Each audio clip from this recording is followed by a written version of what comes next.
Mr. Bill T. Jones, welcome to the Institute of Black Imagination. I am so excited to hop into this conversation, and I'm so excited to listen back to this conversation. So welcome, welcome, welcome. Such a pleasure. Well, I'm very, very honored to be a part of this as well. Yes. Yeah. So, I so much of what you just said to me resonates because this conversation, we're going to walk through a hall of mirrors. And I'm tempted to say that it is an honor to be on a platform that is about Black people for Black people, because I am the poster child for this thing which was once called integration. And with that, quote, integration, particularly as a sexual being and as an artist being, comes a lot of play acting. And and you catch me at a time where I'm very raw. I am learning things now that some of the information that I'm learning gives the lie to a lifetime of assumptions that I had. So we'll get there. We'll get there. So let's start. What do you want to know? So to start, actually, who would you like to dedicate today's conversation to? Who would I like to dedicate it to? That's an interesting one. Two minds came up. First is Arnie Zane, the Jewish Italian man who I saw across the room at the university pub at the State University of New York at Binghamton when I was a 19-year-old, just there as a freshman, Jimi Hendrix wannabe. And this is somebody who actually saw me and felt what I needed in a way that I didn't. The second one, I suppose, would be my nephew, Lance Theodore Briggs. He was born in 1970. He is as you know, I come from a family of 12 children. I'm number 10. Number 9 is Lance's mother, whose name is Vilena, who she took on the name of Johari. But Lance was one boy in the family of 5 girls, and he admired his Uncle Bill because he wanted to be an artist. Now, what he thought art was, he and I unfortunately started that discussion a little too late. So he died about soon to be 2 years ago. He was a beautiful young guy. He was a model. He was a talented dancer. I think he could have been a choreographer. He was a sex worker, and he had serious drug issues. And he died barely 50 years old. So those two men, Arnie Zane, my companion, my first companion out of 3, and Lance Theodore Briggs, my young nephew who has left this planet. Lance and Arnie, welcome to the conversation as well. You said you love the idea of Black people. What is the idea of Black people? Now, what I said was I love the idea that I'm being asked to be on a platform that is geared to Black people for Black people. Now, with that, I suppose, comes I love Black people. To say I love Black people is a very complicated thing, is to say, do I love myself? And I am a troubled artist who spends a lot of time not loving myself, but still doing what I think Black artists do. You got to get over. And so you learn how to play to the audience. You learn how to meet the correct gaze. You learn how to instill desire in others. And you have to learn how to, I am still learning how to listen. So when I listen, am I listening as an artist who is first and foremost a human being? Or am I listening as a Black man? Am I listening as a Black gay man? So all these things go into saying, I love Blackness. It is an ongoing project of which I'm still trying to figure out what it means. Yeah, and I'm sorry. That was actually a quote from an interview that you had given a while back, where you said you love the idea of Black people. But that is Hmm. that like that gets to the heart of it. You also said once in the past, when approaching, a work, um, you always ask, why do you do what you do, and who do I do it for? So to kind Hmm. of start, why do you do what you do, and who do you do it for? Okay, now, are we, there's going to be a lot of questions. It's a very good question, but is it a question that's asked as if we are frozen in time or over time? Why? I'm going to jump in and give you the long, verbose version of that. Mm-hmm. I have had people say, because I come from such a large family, we had to vie for the attention and love of my parents. Mm-hmm. Oh, that's why you're a performer, because you didn't Mm-hmm. get enough attention at home. Mm-hmm. And I always thought, well, the hell with that. But there's something in that. I'm still trying to understand who I am. And a great patron saint of myself and Arnie Zane, and believe me, excuse me, but in talking about my art, particularly in my early days, I always speak about he and I because we were a unit, a profound unit. We were trying to understand things like form and beauty and content and motivation Mm-hmm. and identity in the context of a couple talking. And we loved Louise Nevelson, a great sculptor. And she was famous for saying, I started doing my work to find out more about me. Mm-hmm. And that, of course, leads to my latest pronouncement. My staff has heard me say this in various other oral histories. Artists are, I don't know if I can swear, but I do a lot of it. So you'll Absolutely, have to, yeah. please. Artists are self-involved sons of bitches. I think that is part of the description of what makes an artist. We've got to be constantly going to some place that is fascinating to us. Would it be fascinating to the world? We don't know, but we live there. So I make the work because I'm still trying to understand what I can do.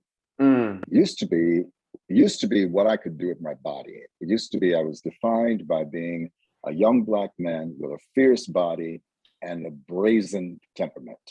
And I was going to conquer the world through any means necessary. And a lot of that had to do with the kind of seduction of that body.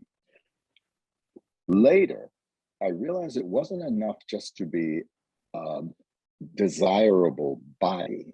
No, what are your ideas?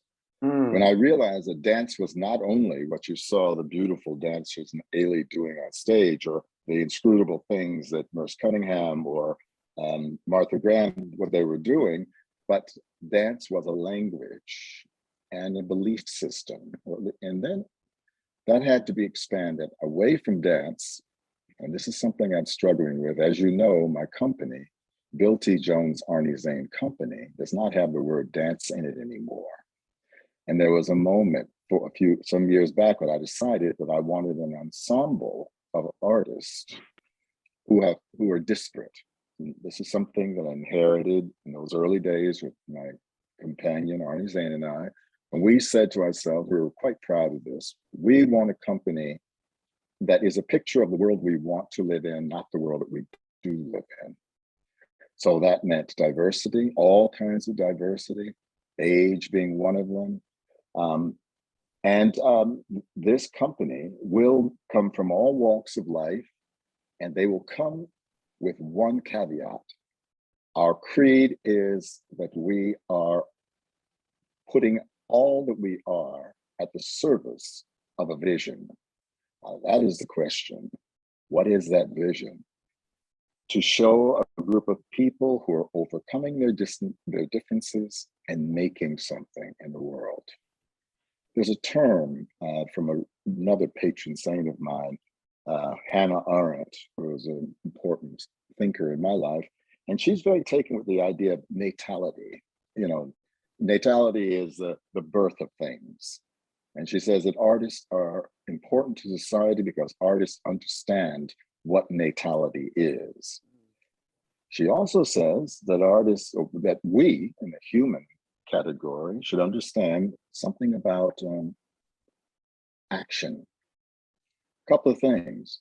When you act, first of all, you don't know what's going to happen, which is a big one, particularly for young people.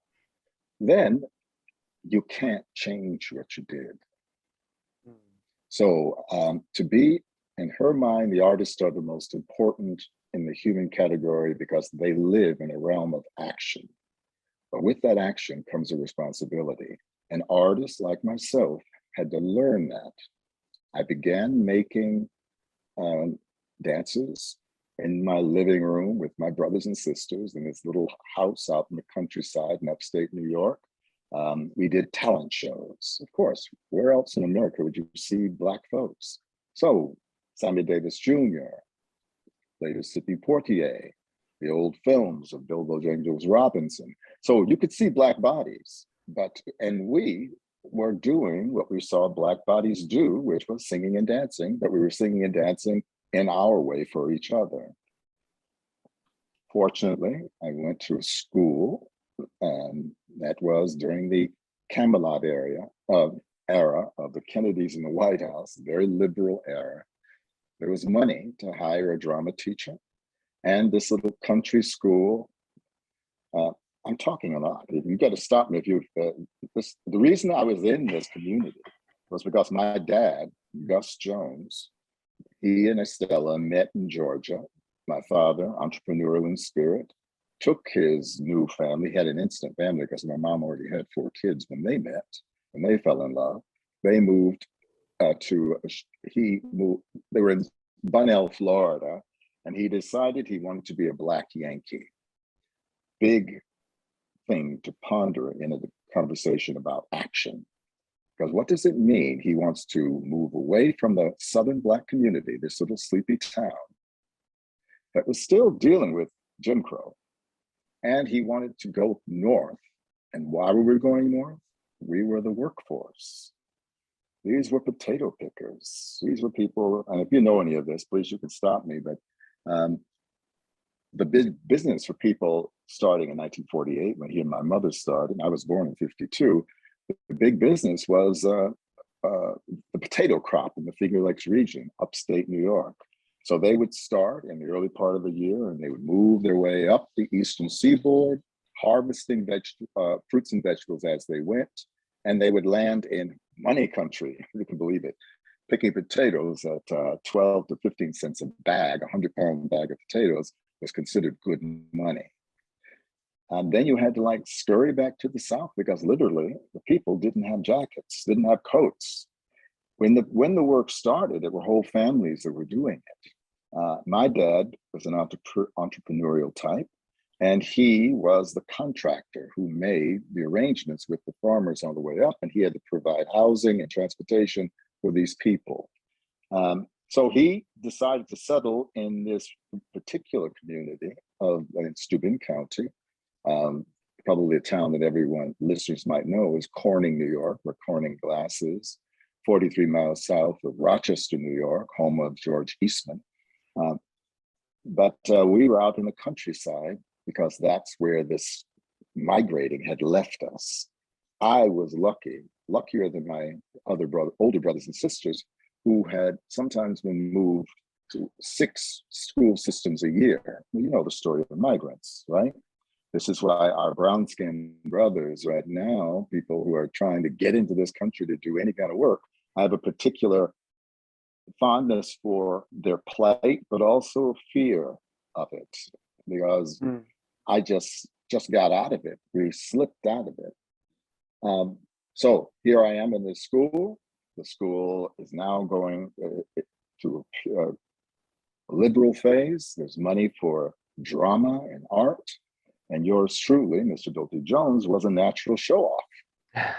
And once again, the psychologist on my shoulder, you know how Toni Morrison talks about a critic sitting on her shoulder as she writes? Well, I have a psychologist who hears and watches me speaking. So what do you mean? Why did you have to show off for those white kids? Well, because it was something natural to me. I knew how to get them to laugh. I knew, and I was the only Black kid in the class.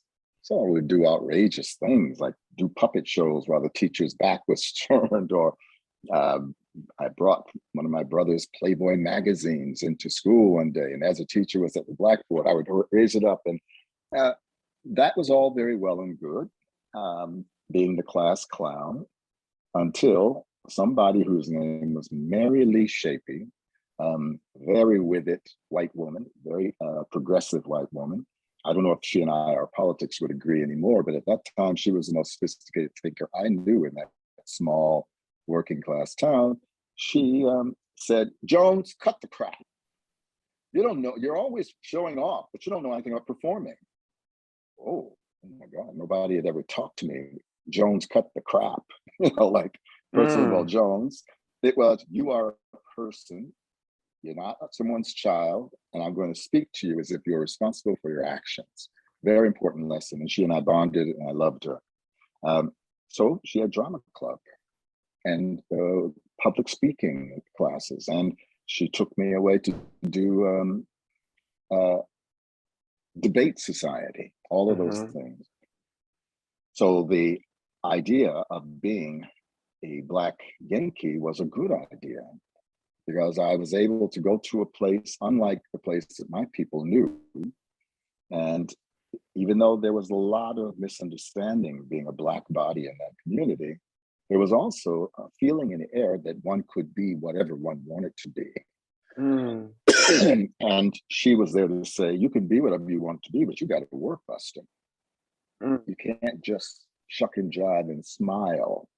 So those were very, very important lessons in the making of an artist. And what did I know about art? There were no museums nearby. There were picture books. There was wonderful storytelling that went on with the people out on the, if I say the labor camp. This was my father's work. And if you listen really closely, you could hear the people singing. You could see people when they got into their cups, and there was always a jukebox around.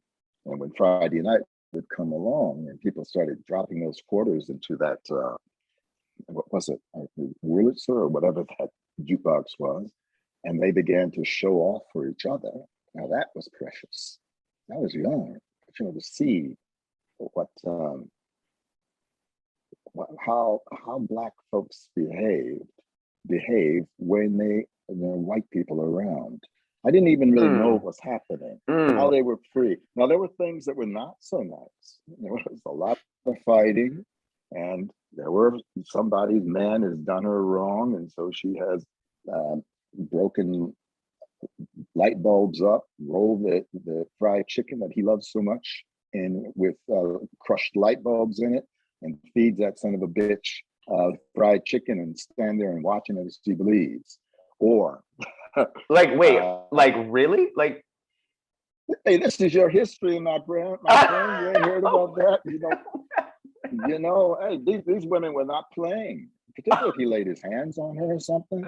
Or what about the hot grits with lye in it? No, hot grits are their own thing. That you get the grits cooking on the stove and having a fight, and you throw it in his face, and he's scarred. Or syrup with lye, so that when you throw that hot syrup on him, no matter how much he tries, he can never get it off. I'm bringing all this negative, what it meant, what I was observing between men and women, between Black bodies and Black bodies, the fighting and so on. But there was also that beautiful way of telling stories and remembering where they had been. A few nights ago, Bjorn, who is my husband, and he had bought these mangoes, and they're in season, and they are so delicious. And as I was getting toward the end of it, I realized they had strings and strings, and I thought, oh, when I was a child, everyone was nostalgic up in the North about what it had been like in the South when they ate something called a rag man. And they said it was as good as a mango. Must be what they were talking about.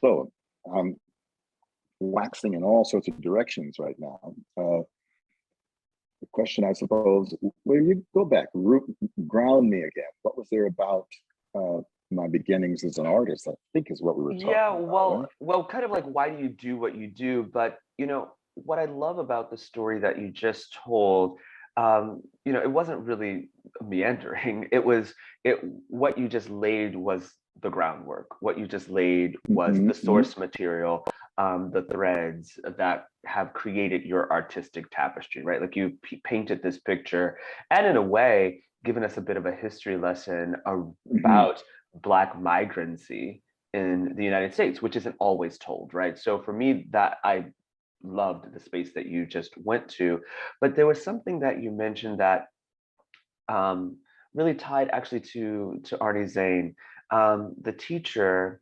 who Mary called Lee you, Shaping. Mary Lee Shaping. out, Mary Lee. Her name was Mary Lee Shaping, and she would Yeah, say, Jones, cut the crap. yeah. So she said, "Cut the crap," and when she said that, eh, on my side, it resonates with me because I think in a way as also as an artist I'm kind of always looking for the person who's going to tell me to just shut the fuck up, right?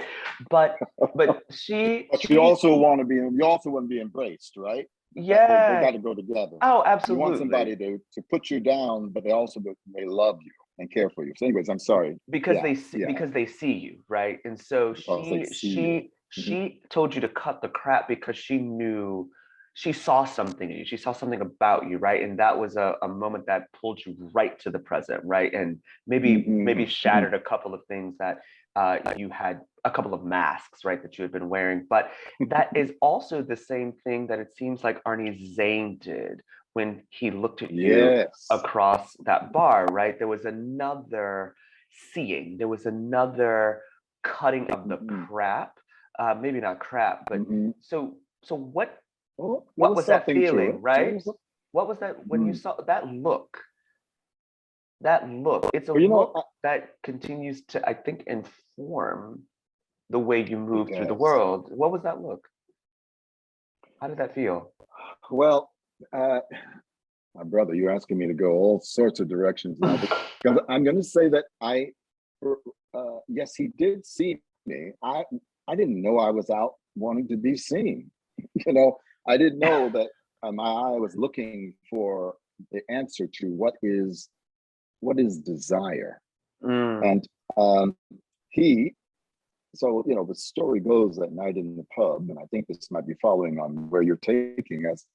Uh, I'm there with my sister-in-law, Irish Catholic girl, married to my brother Azel, Azel, who fit prominently in this story. He was very, very important to me. But she and I are in the pub, and I see this guy, and he looks different than other guys on campus. He'd just come back from Amsterdam.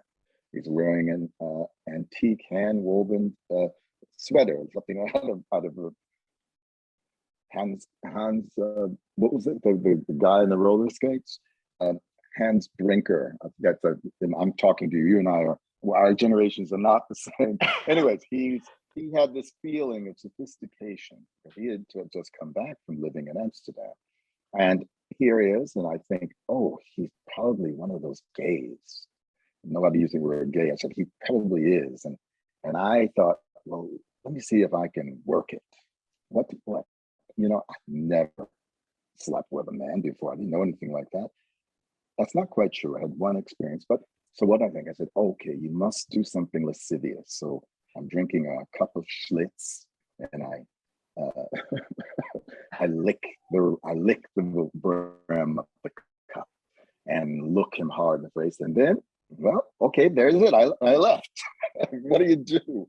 But true to form, this man, Arnie Zane, I'm sitting out, and this is all in the student union, out waiting for my sister-in-law. And she said, there's a guy in there, and he just asked me, who was that guy you were with? I'd like to meet him.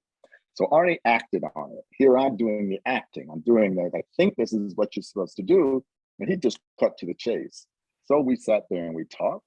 And he said, I don't know who said to whom, but I think you're very interesting, and I'd like to sleep with you. We're talking the 60s, 70s. You just cut your chase around things like sex, and then you get to know each other later, right? Which will be a problem in gay culture, as we know, but that's where it was. And we had a wonderful night. Little did he know that he was, quote, taking my virginity. You know, here I am, the big black guy and all, but I didn't know what to do, you know. And it was the truest kind of lovemaking, because it was exploring and finding each other. And what did I do? I put on the music I was listening to at that time. I was listening to Bessie Smith, and I was listening to the Rolling Stones, and the kind of counterculture movement of music of my time, whereas his taste would have been Barbra Streisand or what have you. You know, Jewish Italian man from born in the Bronx, I believe he was. We had this evening together. I know the world has changed. I mean, does that make me now a homosexual?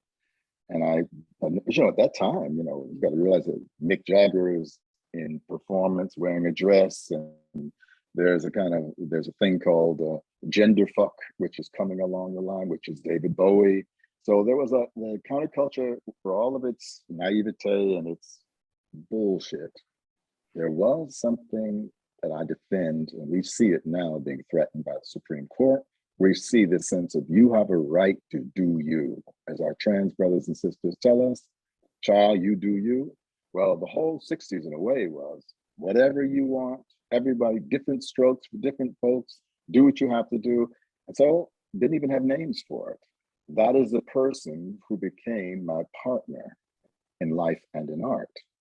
A person who did have an eye, a person who had taken 2 degrees, one in art history and one in biology, a person who had lived in Amsterdam, and a person who had been in love with a Black man before.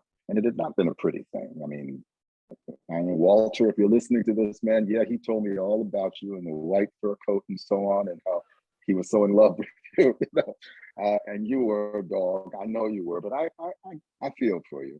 Anyways, but he brought a lot of things to the relationship that I needed to know. One was, what do you mean you want to go hitchhike to the West Coast again? You want to go look for America, which everybody, he said, why don't you go to some place you don't know? Let's go to Europe. Oh my God, Europe. You mean I could do that? Yeah, you could do it. And yeah, you need some things. You need a birth certificate. You need a passport. And what do you want to do? You say you're an artist. Well, what is that? You've been in high school in a drama club. But what do you know? What are your skills? So you got to take some classes. You got to see things. So you're right. This was a man that glance across the room was potent, and I dare say pregnant, in ways that would take me years to understand. He was the right partner. Yes, he loved this body, but he did not fetishize it. It was clean what happened between us. He was not, you know, at that time, and excuse me, there's a lot of Black and gay content in this, but I'm just letting go, which is where my heart is now. At that time when gay liberation was, we're talking the early 70s, and now the Mattachine Society probably went back to the 30s, and the Nancy Rebellion was in the late 19th century in London. But for us in America, Stonewall was 1969. And we're talking, I got to State University of New York at Binghamton in the fall of 1970. I didn't even know Stonewall had happened, but Arnie did. And he knew there was such a thing as political consciousness around one's sexuality. And coupled with the idea that Martin Luther King had said, we will all join hands and we shall overcome, and we, oh, wow, this is my feelings for this Jewish Italian man are just in line with the most progressive ideas in the culture. And I trusted him, and I put my money on the right horse. This man died in my arms, in our house, 17 years later. And I understood something I had nothing to apologize for. So when gay marriage came down the pike, I understood gay marriage. Arnie had seen Edith and Lon Zane. He was a Catholic, a big Italian Catholic man who converted to Judaism because of his love for Edith Zachlin, the girl that he was whose brother was a baseball player. They would not think of it as an interracial relationship, but Jewish, Italian, and they knew what it was like to have to, they even changed their name. He was Zampano, she was Zachlin. So they went to the phone book and tried to find a name that was not ethnically precise. So they chose Zane. So this is all the atmosphere. This is Arnie. Estella and Gus were together for 41 tumultuous years. He married her when she had 4 children, and they had an idea, a dream together.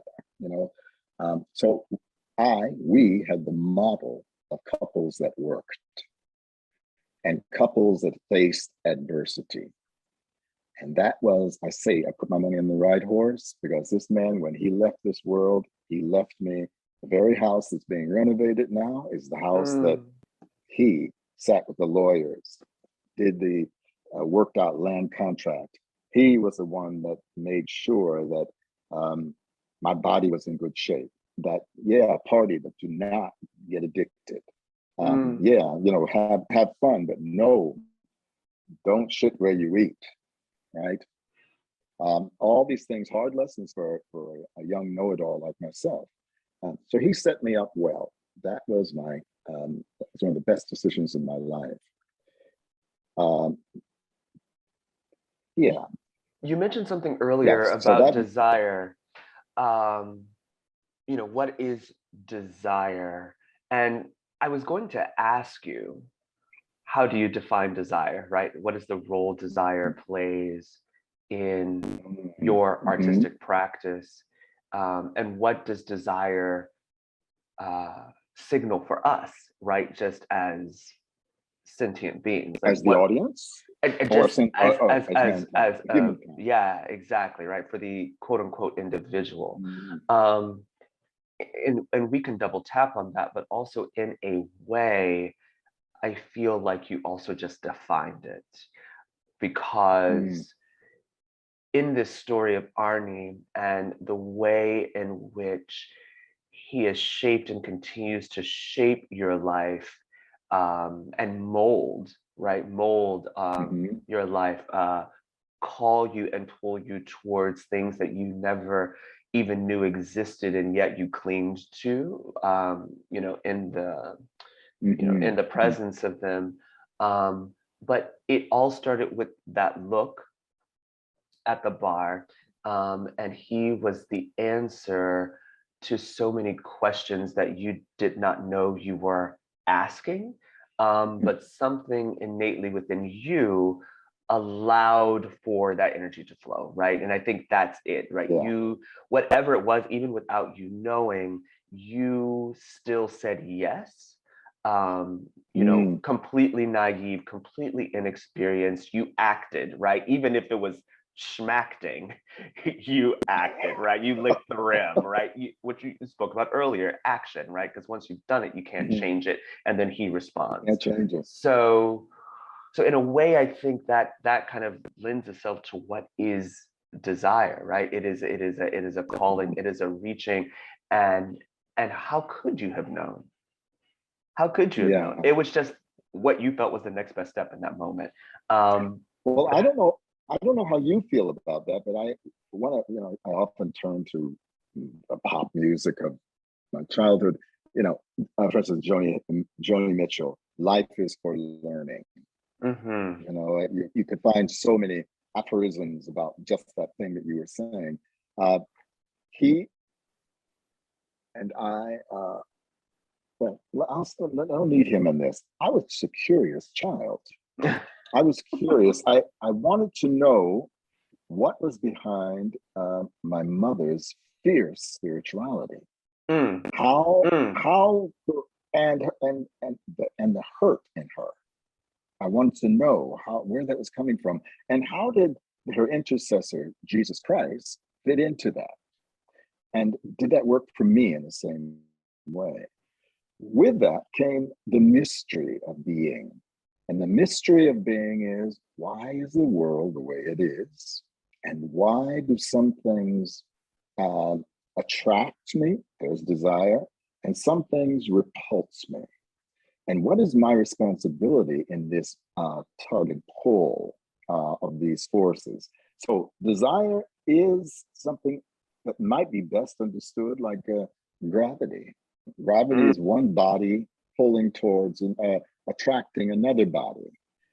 So maybe it's a little glib, but that's one way to think about desire. And desire is also tapping into the mystery of life.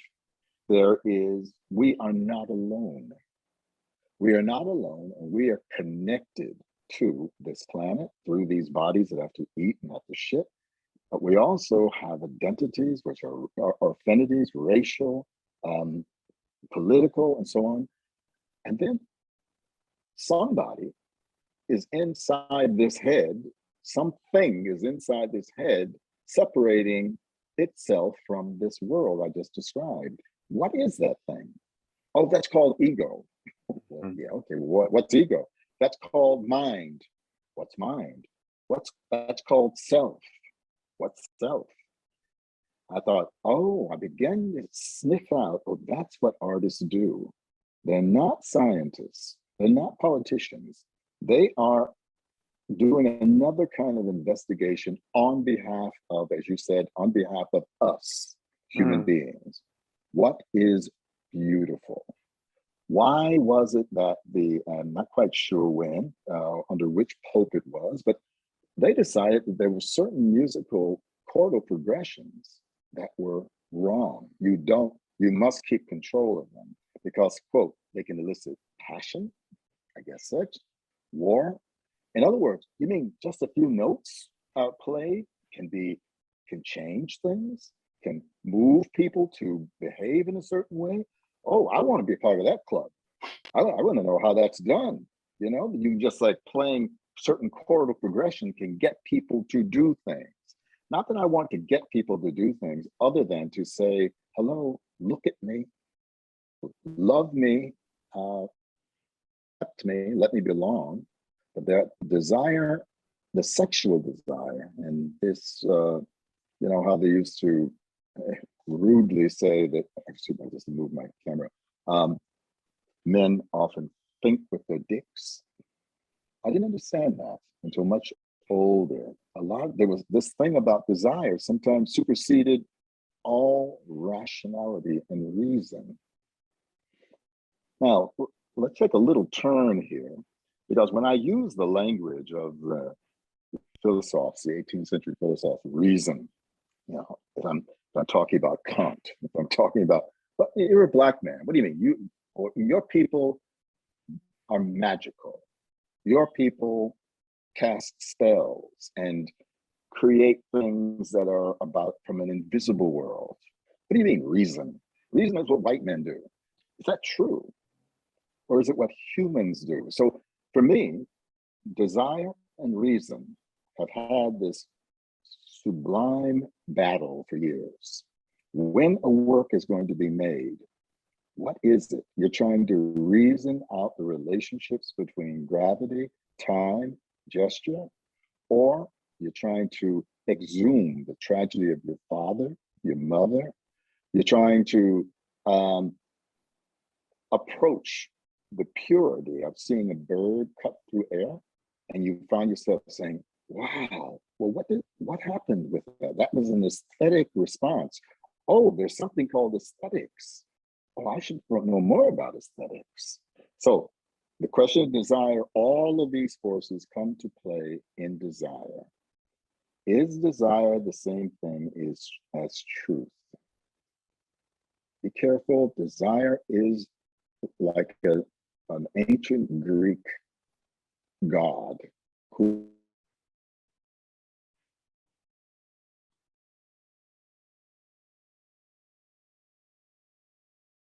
where you came from, there's a million others are coming as well, except that other face turns and says, you're the only thing in the world that matters.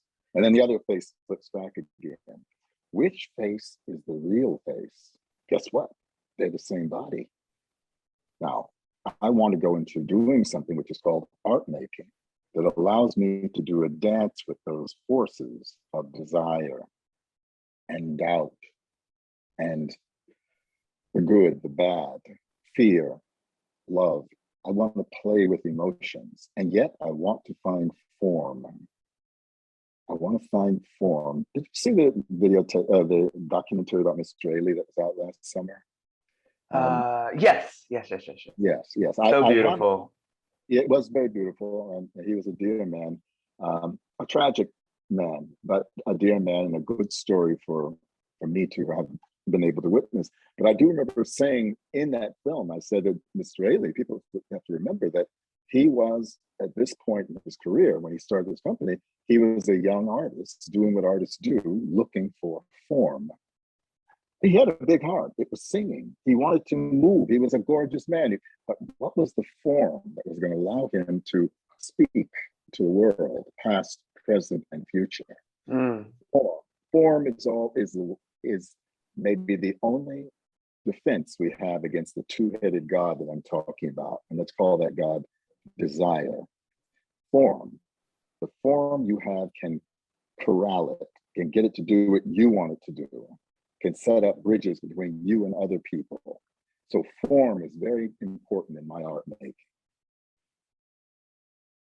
Define form. Form is the scaffolding that organizes forces. Form is built on relationships.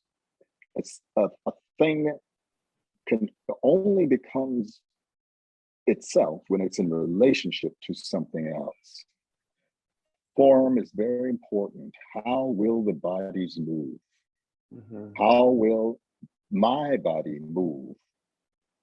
Now I have to find a form, a style, a technique to promote that form. Is that good enough? I mean, that's a good question. What is form? Yeah, because form is supposedly the opposite of chaos. Mm-hmm. Quite sure. Some artists would say no, chaos is its own type of form. You know, but I'm very much a formalist. I like the way that dancing bodies on stage can have sculptural relationships to each other, that can have relationships to musical progressions. A cluster of people disperses, leaving one person, and then it becomes two people, then it becomes three people. Each one of those, the solo, the duet, the trio, and building on up, each one is a formal arrangement that has different psychological and emotional potentials. We're getting into the weeds, my brother. We're getting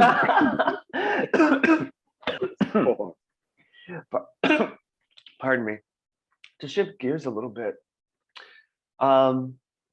So in a way, you know, you have moved through one vast period of great loss, right? Mm-hmm.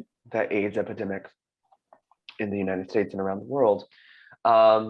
Here in 2022, July 9th, we find ourselves maybe at the tail end, but definitely 2 years through another great period of loss. And then there's another kind of loss. What does it mean to move through the world as a curious being seeking yourself? And in that process, those that have to be left behind, right? Because they no longer resonate with your evolution, right? That your desire has led you. So and then also, right, your friend and lover Arnie Zane.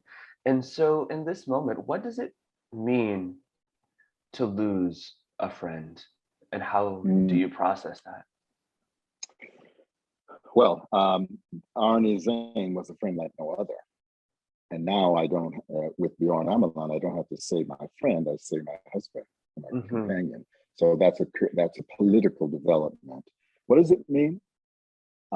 Bjorn tells me that when he was in Paris and he was in a bookstore, and I was photographed a lot, and I was on a magazine jumping, and he thought he was attracted to the body, but he was mourning his companion, the great Patrick Kelly. And Mm, I don't know if you do know who Patrick Kelly is, but mhm, they were a very successful team. 7 years they went from Patrick sewing things in his apartment and selling them on the streets to 7, 8, 9, $10 million business when Patrick got sick and died. But Bjorn was grieving, and he read me answering a question similar to the question you just asked. Someone asked me, they were always asking me these questions as if I would really know. Well, how do you deal with grief? And I said, identify the qualities in the person that you have lost, cultivate them in yourself, and keep that loved one alive. So that would be a very, very important lesson to learn. mm, Doesn't it is there in that way there I could avoid the crushing aspect of tragedy. Now, I understand that things grow and things die and so on, but tragedy is the Greeks thought a lot about tragedy. Everybody, uh, why is death tragic? Arnie's death was tragic because he had not finished his life, and he had so much life, and he wanted, and it was snatched away. So, with the acknowledgement of his loss came an acknowledgement of the unfairness of the world. And mm. with that came the impulse to say, fuck you to the world, or to rear up, as my mother used to say, rear up, you know, and and put one foot in front of the other and decide I'm going here and nobody's going to stop me. And what I have is the memory of him doing that.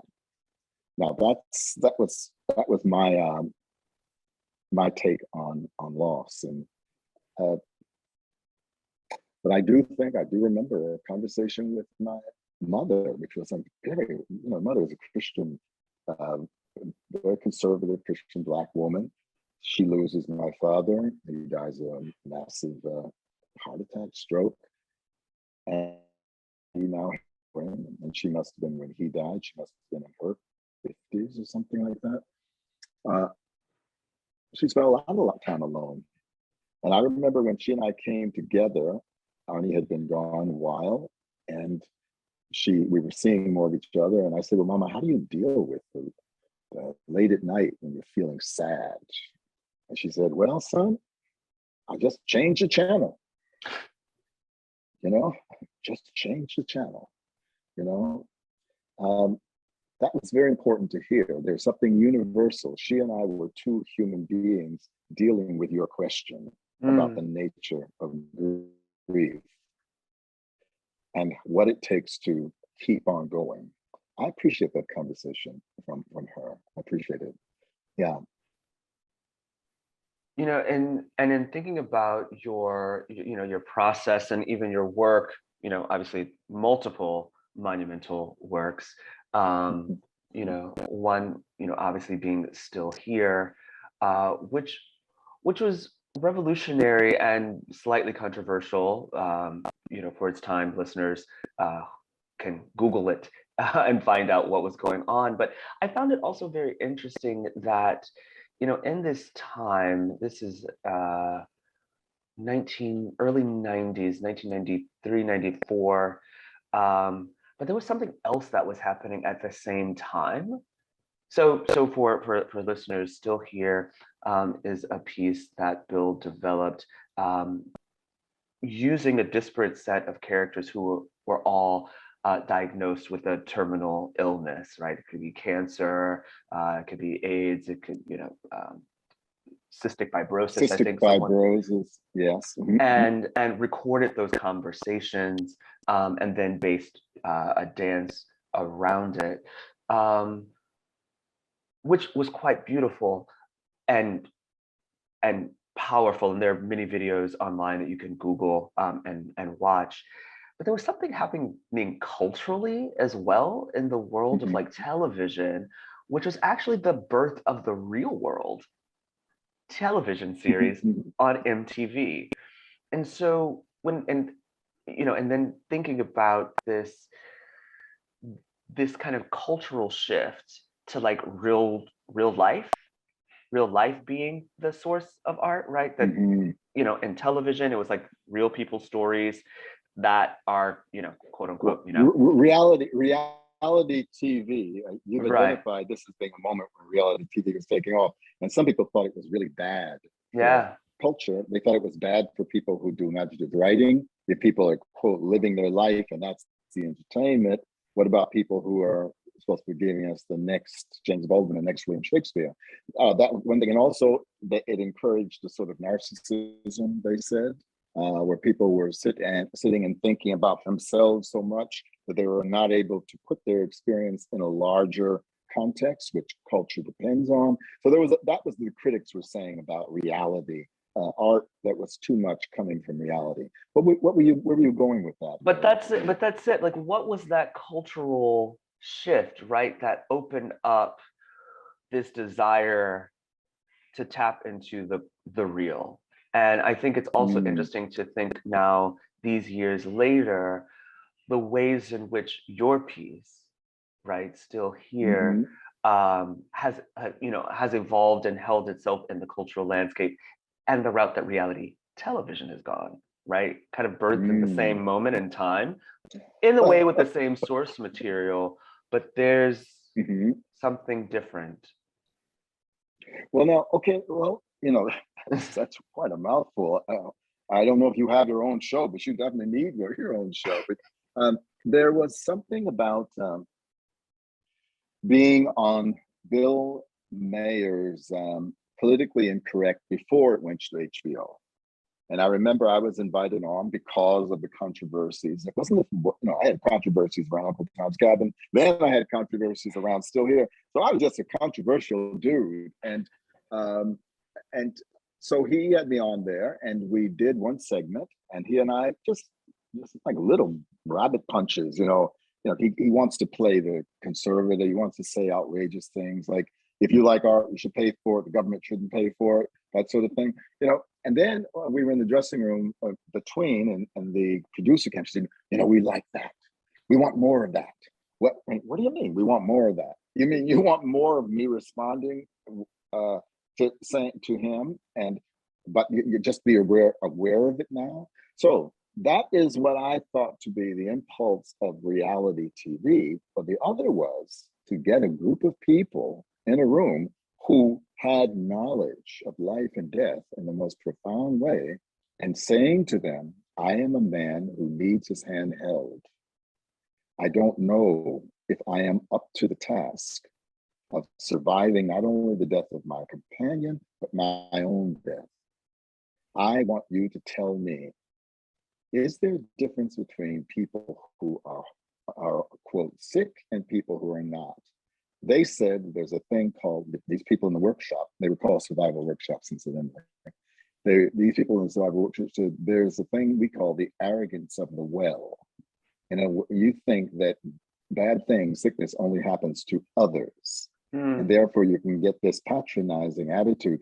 Hearing that exchange about the reality of death and fear and which community are you part of, that's a little different than trying to get pick a fight weekly, so the people who gets kicked off the island or whatever, like that. Mm. No, that. So I I appreciate you making that comparison, but I thought that I was doing something which was spiritual work. Mm-hmm. I thought that by asking those people to tell their truth, I was making them seers, SEER, seers of another magnitude. And they were bearing witness in the way in the Black church. Believe me, when my dad decided to be a Black Yankee, he snatched away that experience. The church came into the house. But in the Black church, as I understood it, somebody would stand up and say, I just want to say that my husband is ill. I want y'all to pray for me. And the community would answer back, we hear you and we pray for you. There was a kind of bearing witness. The Jews understand this about what happened in World War II and what Yad Vashem is. And when we say never again, no, there's something that they are owning up to. We have been, others have made us victims, but we're going to live, and we're going to live in full view of the world. Is that reality TV? That's something about reality. Mm. I thought as an artist, this was the way I would make poetry. This is the Mm-hmm. way I would get past my own ego, get past concerns. I didn't know I was going to become such a critical target, but get past concerns from the critical establishment where the truth is the light. The truth will set you free. I had heard it. Oh, let's go out there and deal with truth. Now, you and I are talking not truth, we're talking reality. Now, which is the accurate term? Um, reality TV or truth TV? Mm. And I don't think I have an answer to it right now. I'm very interested in artifice right now. I'm very interested. I don't necessarily want to go on stage and have my young dancers go on stage and bleed. Who's been raped, who feels as an Asian person, or what victim art was the thing that came next, right? No, I'm not asking them to do that right now. I want their sturdy bodies, sturdy minds to help me find form that will transcend this moment. Maybe, no guarantees. Form, something durable that has to do with all the stuff that reality TV is dealing with and that Still Here was dealing with, but now it stands there like, and this made a lot of people who were critical of Still Here angry. I remember saying something at UCLA, and I said, well, people were in the audience crying. Oh my God, the people who had lost people, they were coming to this performance and wanting to bear witness. And I said, well, it's all right with me if this work is a monument to grieving. Somebody wrote, how dare he says he's created a monument to grieving. I said, whoa, whoa, whoa, whoa. People are behaving that way. When somebody is shot or killed, we see these, and then the next day you see the flowers, the teddy bears, the monikers of engagement, of love. And people just automatically need to go somewhere to do that. That's what I thought.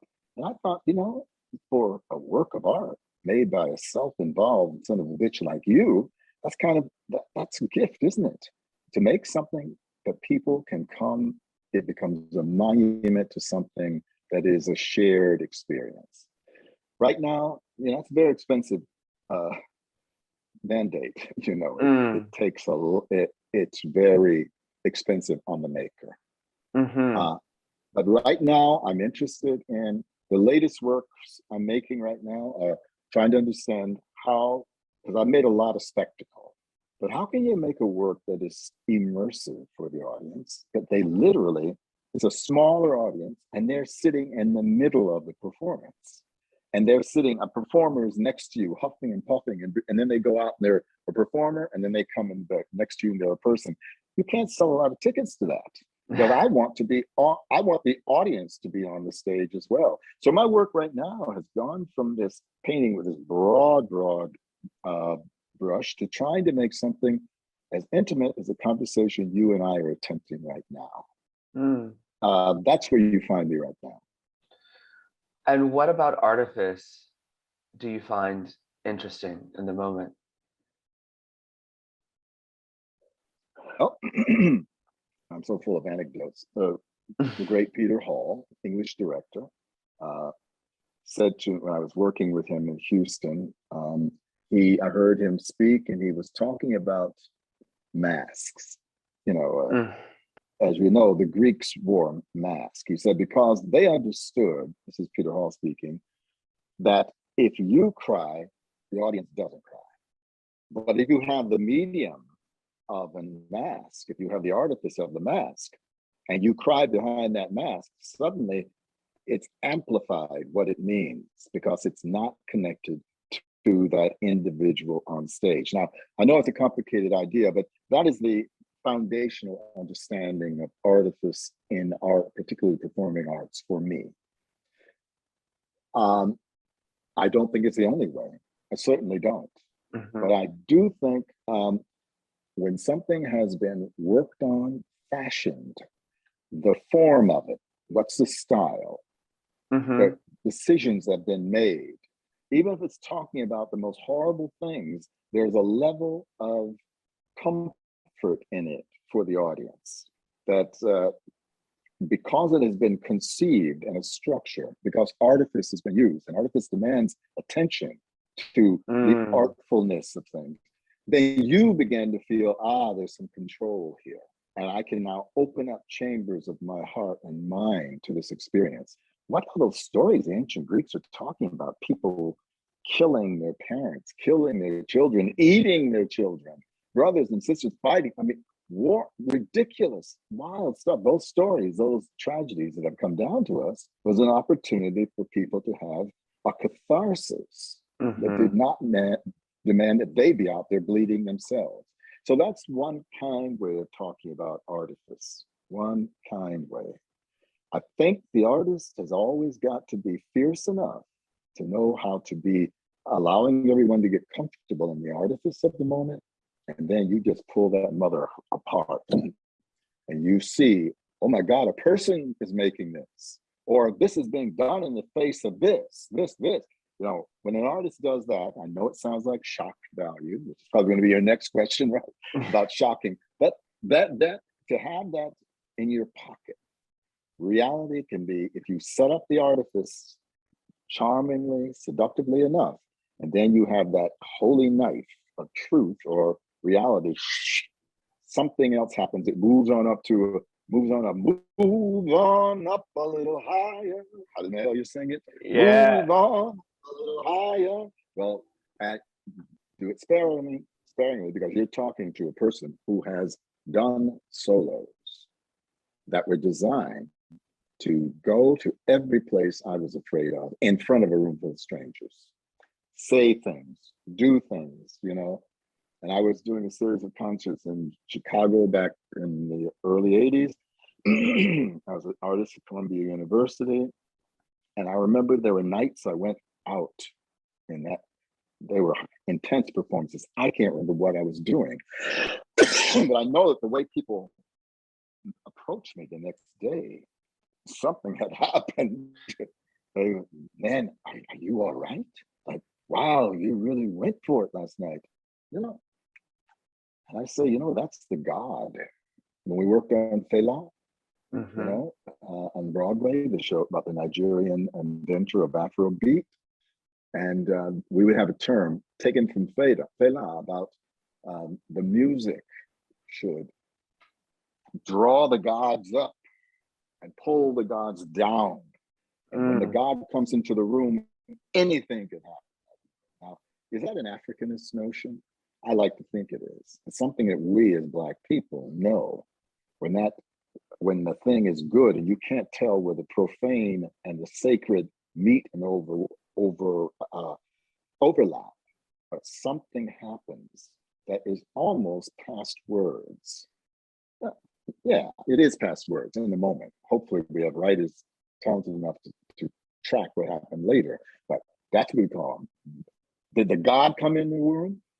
And that's what I want even now, even with formalism and artifice.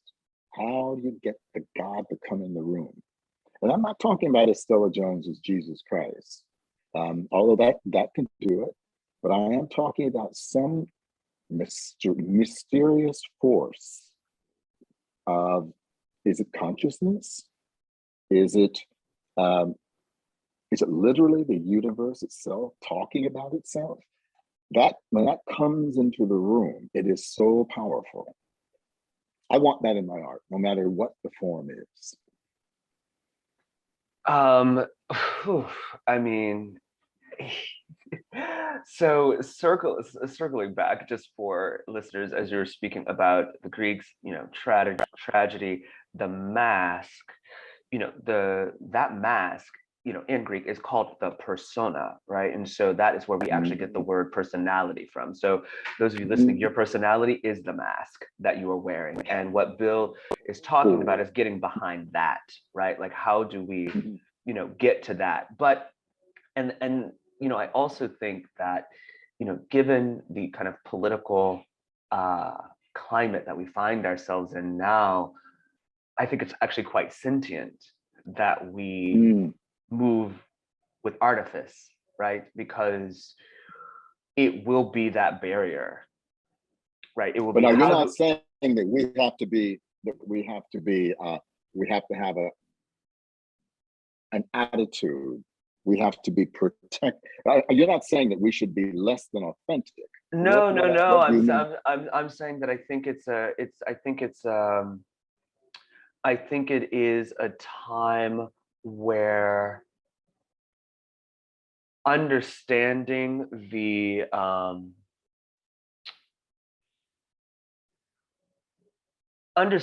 being really clear about what type of energy is shared with whom.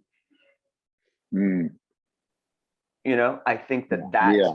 is like this is a time for the developing of that, because I think we are moving into a place where it will be about how does one find sanctuary and where does one Oh. find, sanctuary. And so so I find that to be, quite prescient. But then also when you speak about the way in which form can work, the way in which you set up,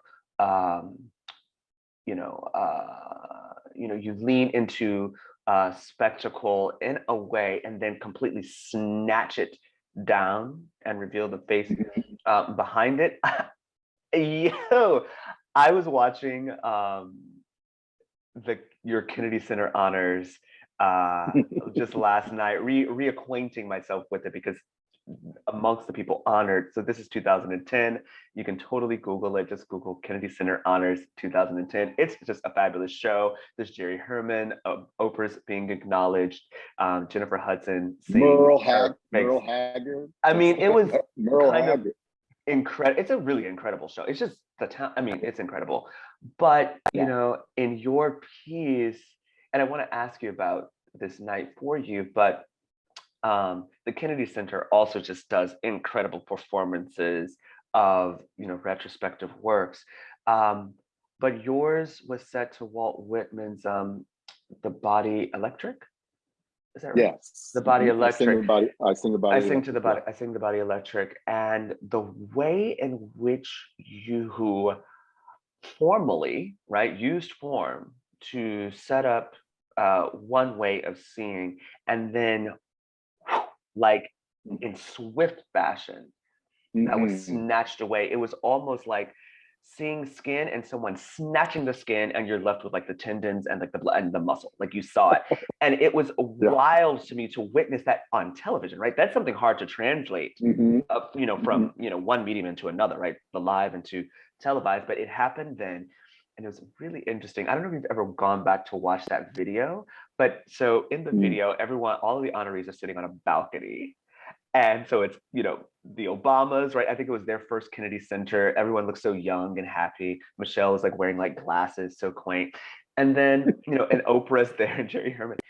And their camera goes up and Oprah, when that moment happens, right? When all of a sudden it becomes an auction block, Oprah looks at you with a gaze that said,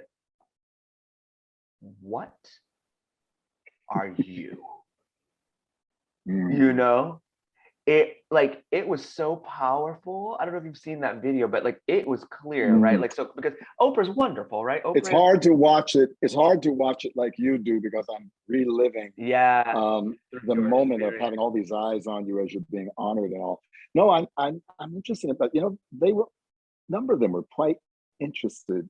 Paul McCartney. One reason I didn't have a chance to speak more to Mr. Obama was that I was surrounded by Colin Powell, Paul McCartney, and others. And Paul McCartney saying, I really like, man, the way you were doing, it makes me think about my own work. And he wanted to talk about his work. And Colin Powell tough problem to have. I couldn't get to Obama because Paul McCartney just wouldn't get out of the way. He wouldn't stop talking. I literally, I had been charged with my aunt Osi. Now, when you meet the president, this is my aunt Osi down in Florida, and she said, "You tell him that we're praying for him." And I remember all I could say to him was, we really have your back. And he said, I think they like me better in Europe than they do here. And I said, well, it may be good. And this is all very quick because everybody wants to be on over the man.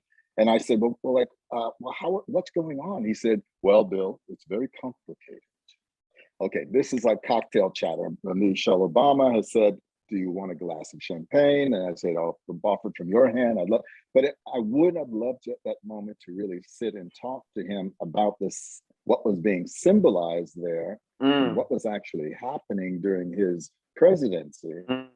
And the fact that he had to be, I don't know, is he the answer to W.E.B. Du Bois about double consciousness? Is this a man who is a virtuoso? He does not have to speak two languages because his one language is so rich, so piercing that he can speak to all people with one voice.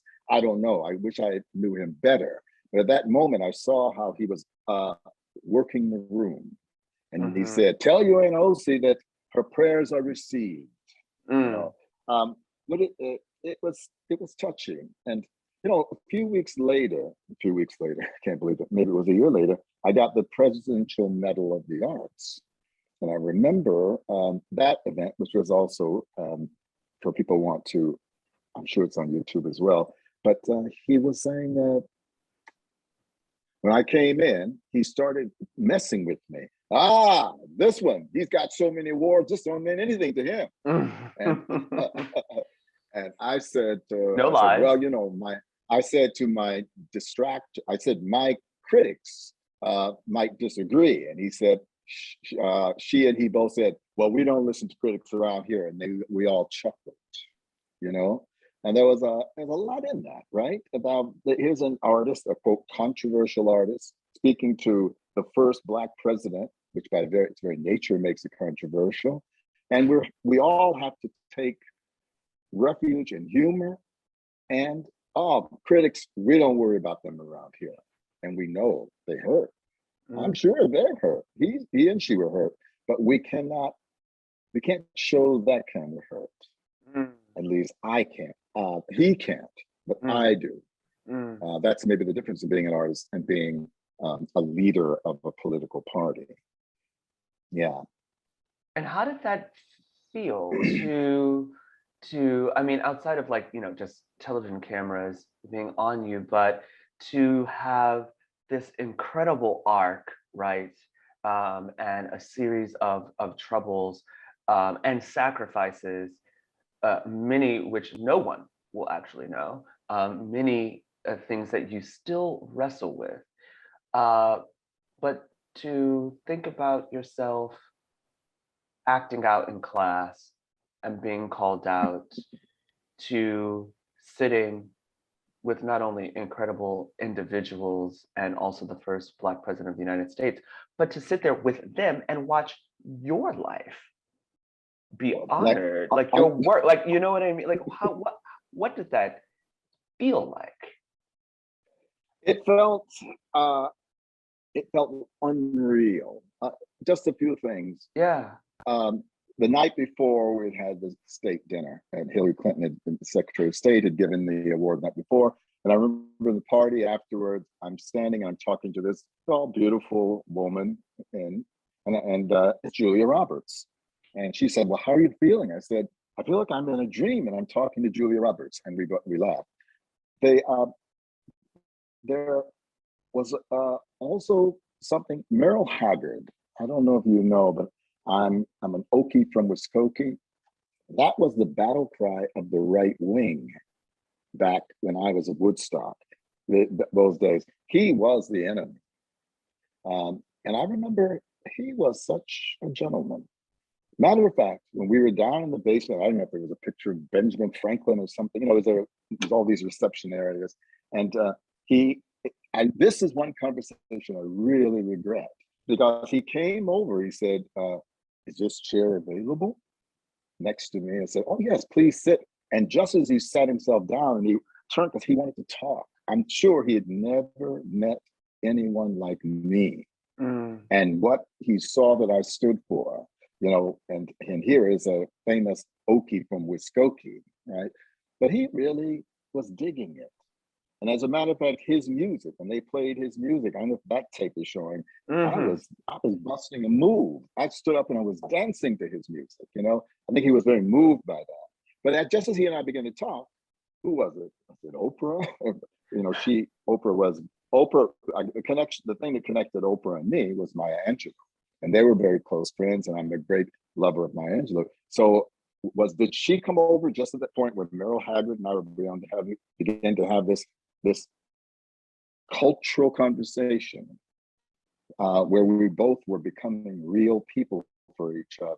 You know, there are these battle lines now in our country about the left and the right and so on.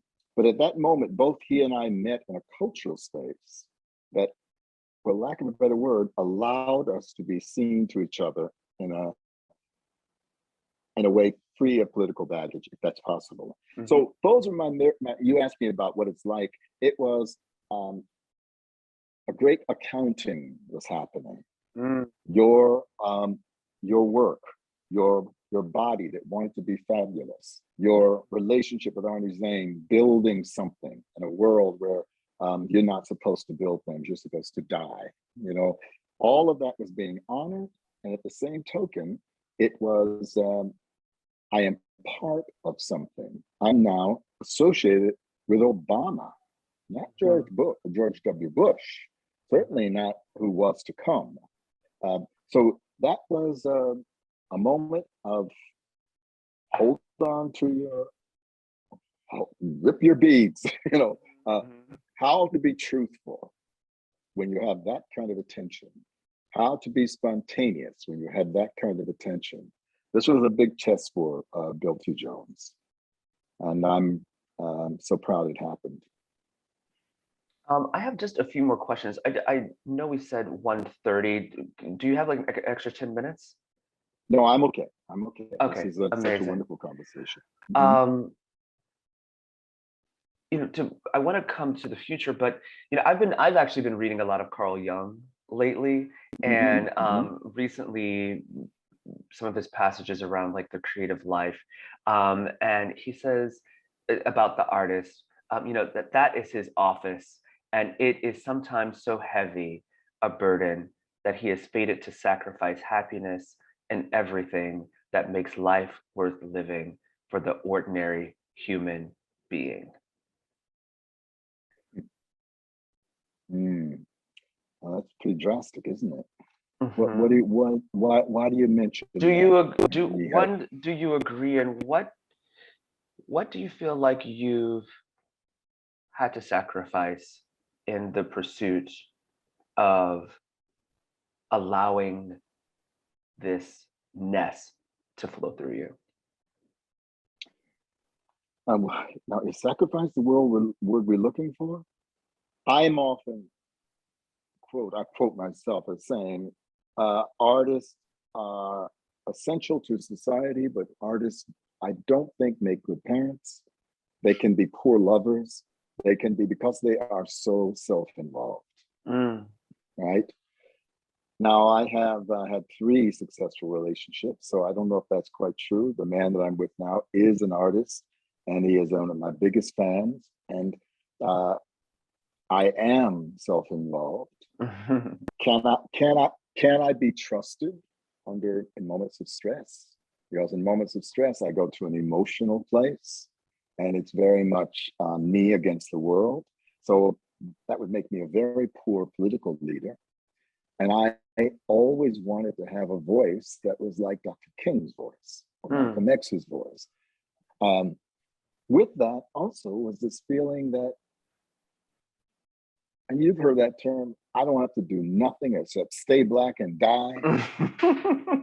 You know, maybe, I don't know if that's correct anymore, but there was always this feeling in art making that you could say, this room full of people, they ain't shit. They can kiss my black ass, right? But you know, I don't think that's really true. I had to sacrifice a certain level of truth telling to actually have that bravado. You know, I've got to know how to put that mask on. I got to know how to move through, leading with my chest and so on. Can I just be Bill? Now that's becomes bigger and bigger problem as time goes on, and your body changes, your desirability as a sexual creature changes, and your with a person that says, I am connecting my life to yours. Let's just be honest with each other and make sure that we can have as much fun. Can that artist that Mr. Jung described actually be that generous? They really enter into a relationship. Building New York Live Arts right now. I am the artistic director. I share that with Janet Wong. Our executive director is Ken Cullen. We merged with a historic performance space, which you know, the Dance Theater Workshop, at a time when Dance Theater Workshop was on the skids and we were ascending. We merged the two organizations, but it was not a pretty picture. It was not a pretty picture. I realized I don't have a community.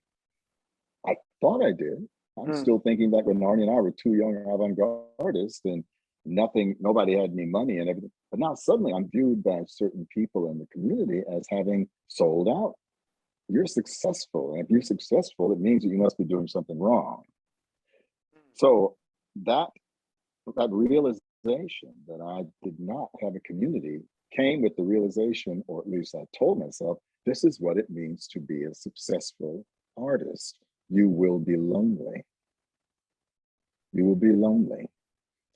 There will always be jealousy. There will always be the fear of failure on your part. Where's the next grant coming from? What's the review going to be like? What have you? So you can easily become a very fearful human being. So with the success of a long career in the arts comes all these minefields. And I'm not quite sure how it all ends. Oh, I don't have children. Everybody around me, Janet Wong, who is my associate, as I said, I love her. But do I expect her to be at my bedside holding my hand when I die? No. Most of my relationships are people that I work with. So what are you going to do about those last moments, Bill? Where are you? Are you all right? You know, I want to be ready. I need to be ready. I want to be ready to put on a long white robe. Now, why do I start singing my mother's spirituals? What does it mean to be ready? So you're assured in this life, you get your award, your Kennedy Center, all those things, you get your grants and all. You even get your New York Live Arts with your name on the front of the building. But are you ready for the big existential question? Who loves you really? Who is there with you really? And we all worry about that, but sometimes life in the spotlight conditions you to think you're supposed to have an answer, and you don't. So, in answer to your question, Mr. Jung, what do you sacrifice? Is anybody ready to put on the long white robe? I'd like to think some people are. And I'd like to think a life spent in service to others, not to your immense ego. I don't know about that. You can make beautiful things with a big ego, but a life spent in service to others gives one a leg up in the spiritual Olympics of the world. Somehow or other, you've succeeded at being a human being. And the evidence is in the face of children, in the glee that people have when they see your work or what have you. And a lot of that is mine, but I don't feel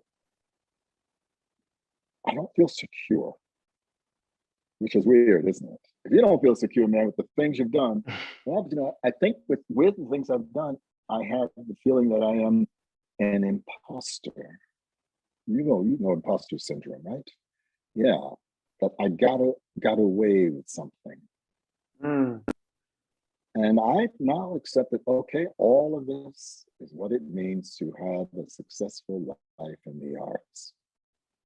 Now, maybe somebody out there said, Bill T, we got something. You've been fed a bill of goods. Doesn't have to be that way. You know, this has been my experience. Thank you so much. That was that is wisdom for the ages. And in a way, are you ready? You mentioned that in an interview about Still Here, about you being an individual who gathered these other individuals to talk about their readiness or lack thereof. When that woman, you asked her to do a dance of joy, and she's like, I'm sorry, I don't know what are you talking about? And then she went, and did it. But you also then said, but I'm not ready, right? Like, I've gathered these people, but I'm not ready.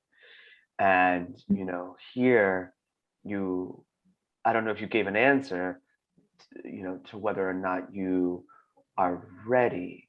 Um, but it's interesting because obviously on the outside looking in, people are seeing so many other things that you don't even realize because you've always been you. You don't understand that Mhm. that's something special. You don't understand that's something that other people can't do. And in a way, I think obviously there's what resonates is when we tap into a universal longing that many people just don't have the courage to express or allow for. But on the other hand, I think maybe the imposter syndrome, maybe the feeling of getting over, is because you're tapped into, the artist is tapped into the largesse that flows through. And so how could all of that ever flow through? And so it's always going to feel deficient.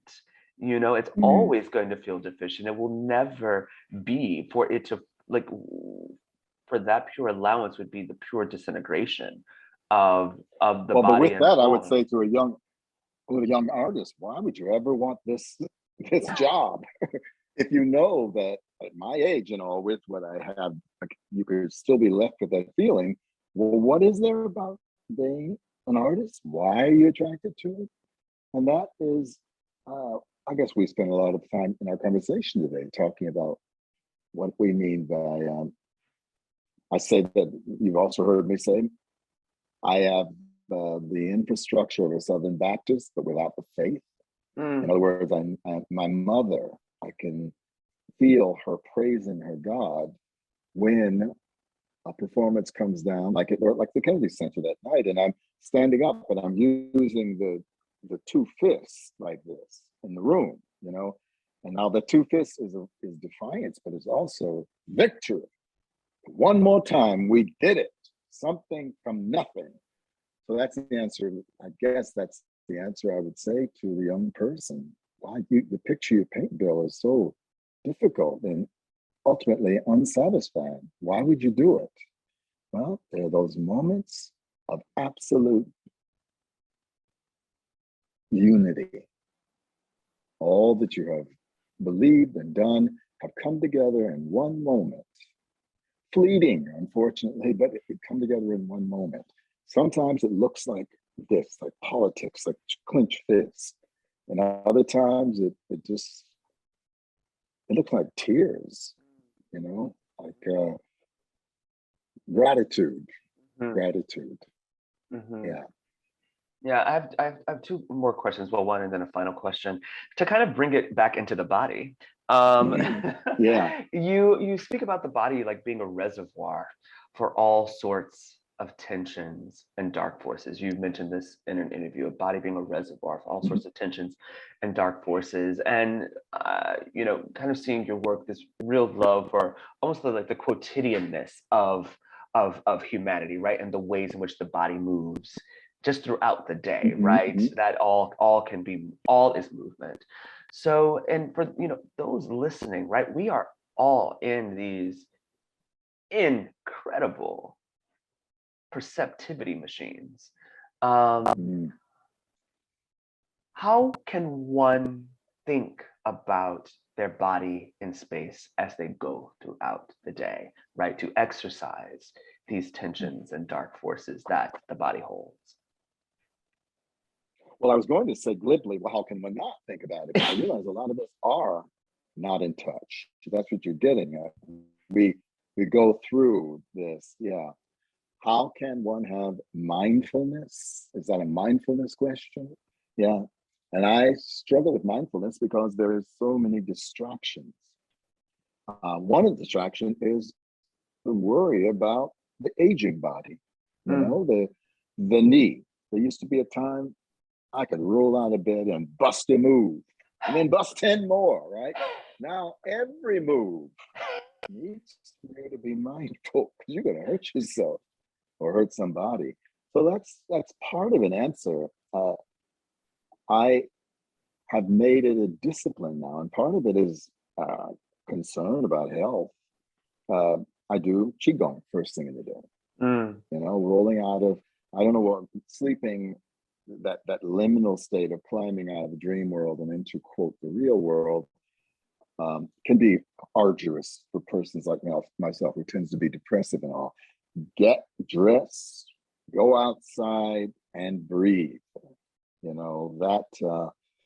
That's been a great, as much as I hate it, because sometimes when I have to turn over and go back to sleep, I always feel better when it's over. So that, how can one move mindfully through the world? Yeah.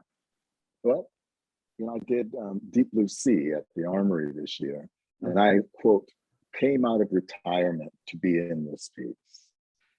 And I had forgotten how arduous just showing up every day in the eyes of strangers, how much energy that takes. So it made me mindful about the energy that I expend. It made me mindful about not being tyrannized by what last performance was, but trying to do this one as if it's the only performance. How does one do it? And one has to do it as if the children are watching, because they are. Now that's another, for a man who doesn't have children, but there are so many people that they have what they've gotten, what you represent. They're looking to see if it's real or if it's bullshit. So can you walk across that floor with just the right amount of confidence and generosity of heart, because the children are watching? Now that's a big one, the children. If there's any regret I have in this life, is that I wasn't a more conventional man. Nowadays, the young gay men could have children, but Arnie and I wanted children, but we could not have children. The world wouldn't let us have children, and we weren't rich enough to have children. So a lot of my time now is measuring what I believe against what I think I see the young trying to act out. They have things to teach me, but I have things to teach them. Hold on. Be proud of running naked. Be proud of those acid trips. Be proud of loving like you loved. Be proud of of sometimes even your self-involvement in the face of your African-American family that says you should be a father with children. And you said, no, there's another kind of kundity I'm interested in. Yeah. How do I do it? That's how I do it. And keep in mind what Estella says, child, sometimes you just got to put one foot in front of the other. Put one foot in front of the other. Now, she was a woman with a lot of faith. If you don't have faith, what else do you have? Technique. How's that? Technique and form if you don't have faith. I have technique, I have form, and I have a staff, and I have people around me who are working with me to build something. Does that stop me from being depressed sometimes and wishing I was not alive? No, it doesn't stop. But it does give me something to, in the existential dark that we walk in, reaching out, and there's some hands there, handholds. I have that. I've built that. And I want to be for other people. I don't know if I'm very good at it, but I want to be. Well, that is actually a really beautiful place to close this conversation.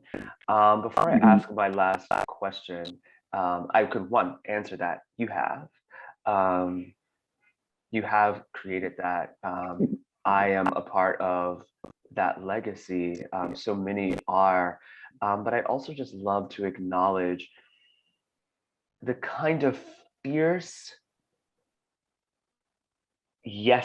yesing, the fierce yesing that you Mhm. have allowed um, to bring you to places, through places, experiences, both full of darkness and full of light that you then, kind of like Prometheus, then delivered down to us to witness and perhaps, if Mhm. we're cognizant enough, tap into and maybe see ourselves, both individually and collectively. And then also really just thank you for this conversation.